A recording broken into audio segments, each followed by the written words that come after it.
Should you spec into the tier 6 of the combat masteries and have one of these massive boosts, plus half speed in that combat style, or have half speed in 2 different combat styles? Just when we thought nothing would divide the community more than Banknote versus Total Recall, Jagex went and did this to us.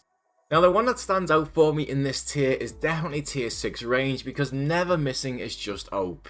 But the question is, what bosses simply have high defense, where the T6 range relic will still always hit every single time, and which of them have some kind of mechanic that stops or reduces the strength of ranged attacks?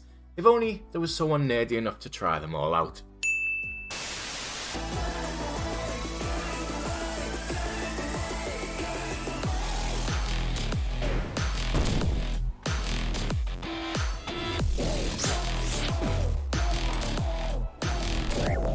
We tested out all of the Chambers of Xeric and almost everything was weak to range, and there's no damage reduction even for Olm. The mage and the melee hands are vulnerable to range, they just have very high defense, and with the tier 6 in range meaning you never miss, that's completely irrelevant. In fact, the only restriction on Olm that I could find was that you can't melee the mage hand.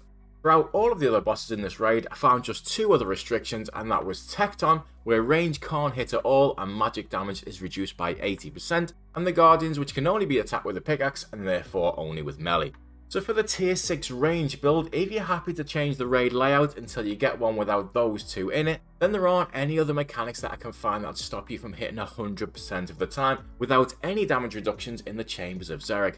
Whilst testing these methods though, bear in mind that it's likely that I'm going to miss at least something off one of them due to how many bosses there are, and if I do, please just let me know in the comments and I'll pin it up. Plus, whilst I tried to test every different combat style to give you all the information I can, I was primarily focused on checking range. So for that build, in the rest of Kourend, I can't think of any other restrictions either. I've used melee and range on the Alchemical Hydra, tested out Sarachnis and that was fine, not that you'd expect any restrictions there, but I just wanted to be sure I'd only ever killed it with Crush, and the Mimic is also weak to all combat styles. However, it's also worth pointing out that we know absolutely nothing about the Echoes, and whilst I suspect they won't add a mechanics that makes one combat style not work at all, anything is possible with them. But how does that compare to a build with 2 tier 5s in it? Well, it's very difficult to include tier 1 and tier 2 in this for the different builds because they work so differently. But purely from the point of view of having 2 combat styles that have 2 tick mega rays compared to 1 in range that never misses, if you pick 5-5-0 here, you'll be hitting just under 80% of the time with a Zarai crossbow on Olm's mage hand. When calculating the extra 100% accuracy that we get, it works like this. Typically, we roll a number based on our attack, and the creature that we're fighting rolls a number based on their defense, and if ours is higher, we then roll a separate number to determine the damage, which is based on the strength of our gear and our stats. For example, if a creature could roll 60 defense, and we could roll 100 attack, anytime we roll a number of 60 or higher, it's impossible for the defense to win, so 40% of all of the rolls we're guaranteed to win. For the remaining 60, we're going to win half the time, which is 30%, giving us a combined hit chance of 70%.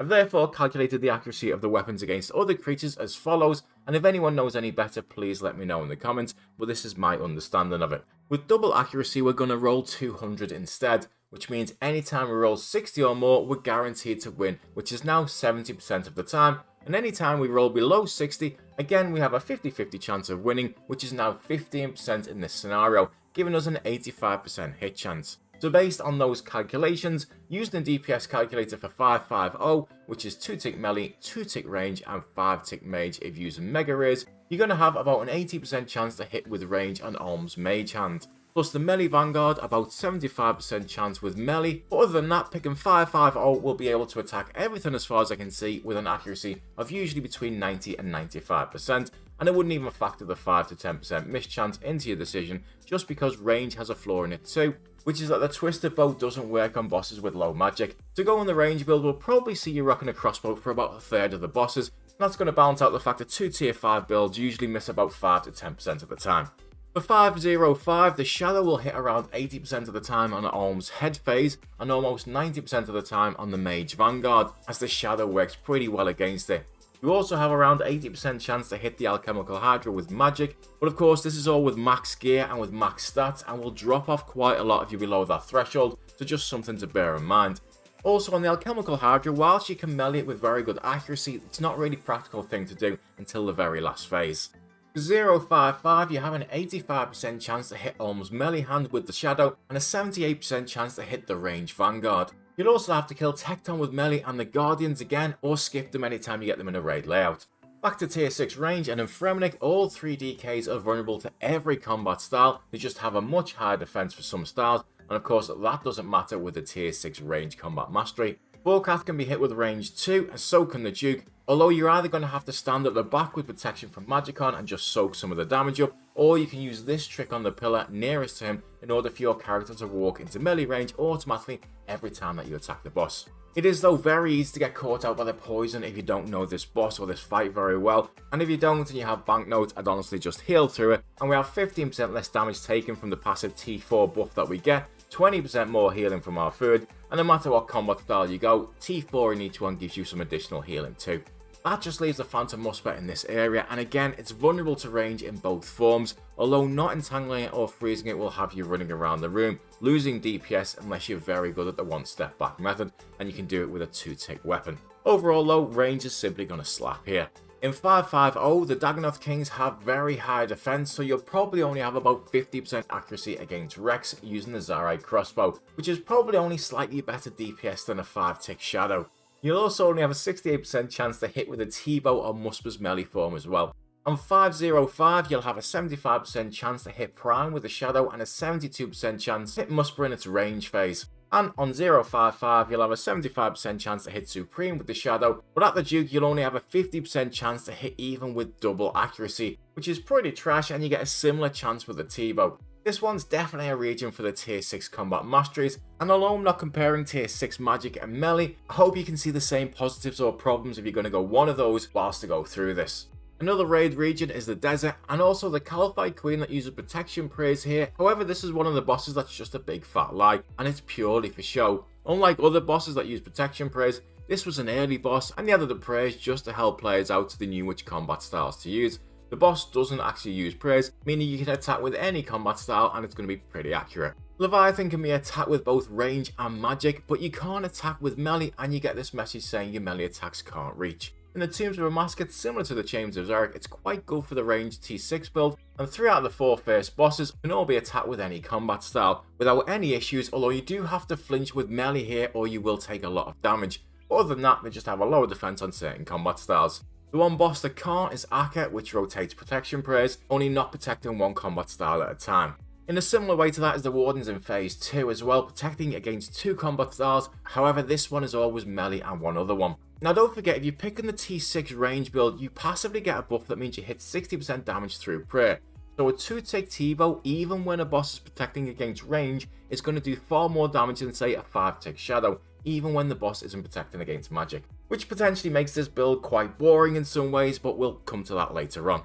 The other thing is that you always do maximum damage to the core when you attack with melee, and in comparison this will make the fight last a lot longer than anyone that picks T5 or T6 melee in this region, although in large groups your contribution to this makes a much smaller difference. So far the desert is probably the worst region for range, which is unfortunate as it's one of the best range areas, but let's compare it to the T5 build you could do here.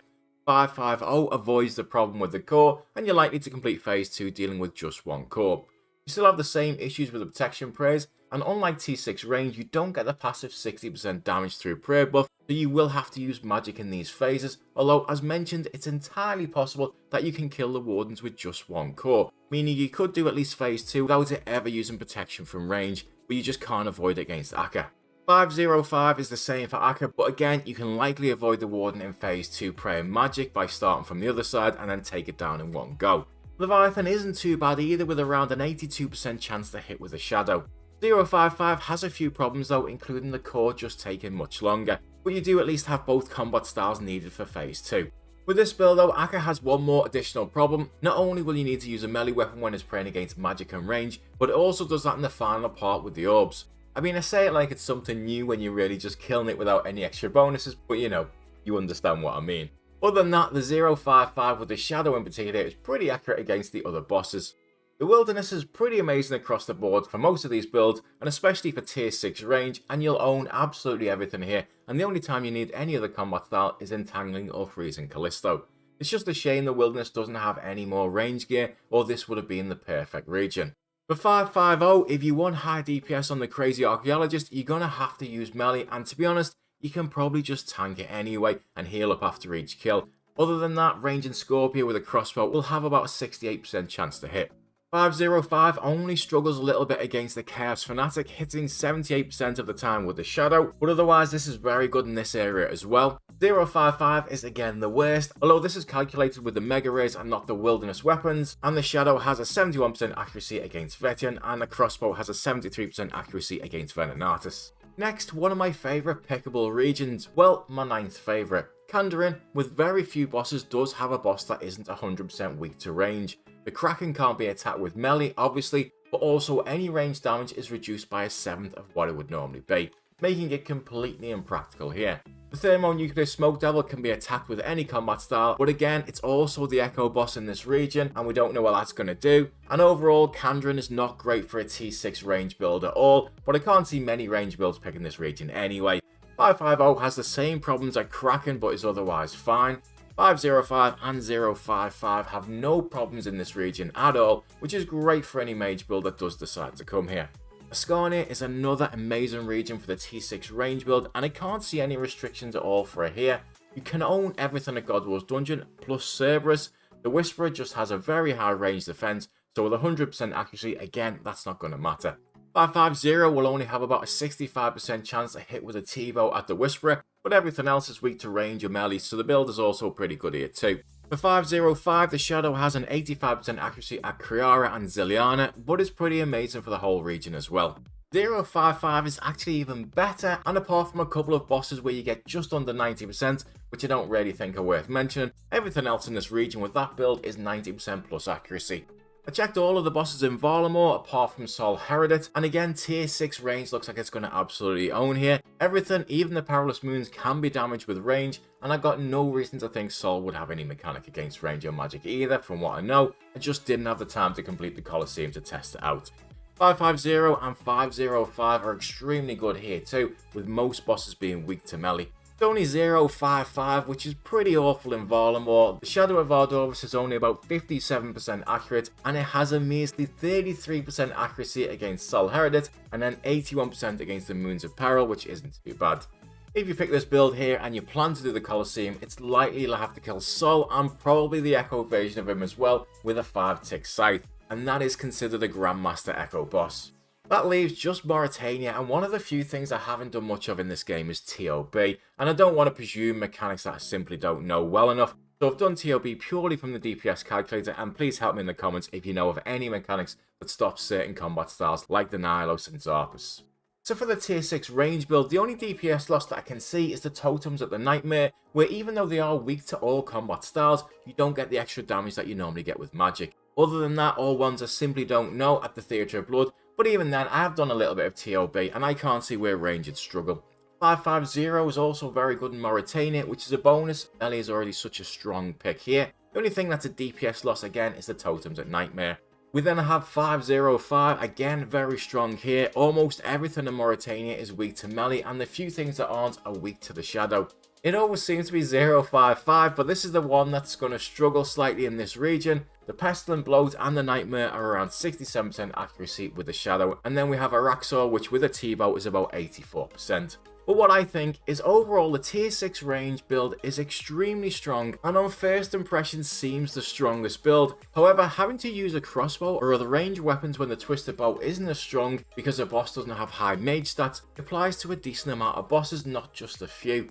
That being said, picking a raid region with two areas like Asgarnia and the Wilderness means you'll literally destroy absolutely everything with either a T-bow or a Zarite crossbow, and it is definitely the easiest build to use and will be great for anyone learning new content. It's going to allow you to concentrate purely on the bosses from a mechanical point of view and not worry about switching, and then once you've learned a boss or raid in leagues, I'm sure this is going to help so many players go back to the main game and be able to kill a boss then with switches. For the builds with 2 tier 5s, well, that was a bit of an eye-opener for me, I can't lie. The 100% extra accuracy, even on bosses with 30 to 40% accuracy usually, makes such a massive difference, where apart from a few bosses, you're hardly ever going to miss most of them anyway. So whilst the T6 range build is almost guaranteed to be great in any region, if you pick 2 tier 5s and the right region combination, I think it's probably just going to be slightly better. But what an amazing job they've done in balancing it anyway, because right now the choice I actually decide to go down will be more likely to be based on whether there's a good relic or region I prefer with one of those setups, or whether I think T6 range will bore me senseless, or instead be the most amazing thing I've ever used. Click on a boss, go AFK, pick up the loot. Click on a boss, go AFK, pick up the loot. Click on a boss, go AFK, pick up the loot.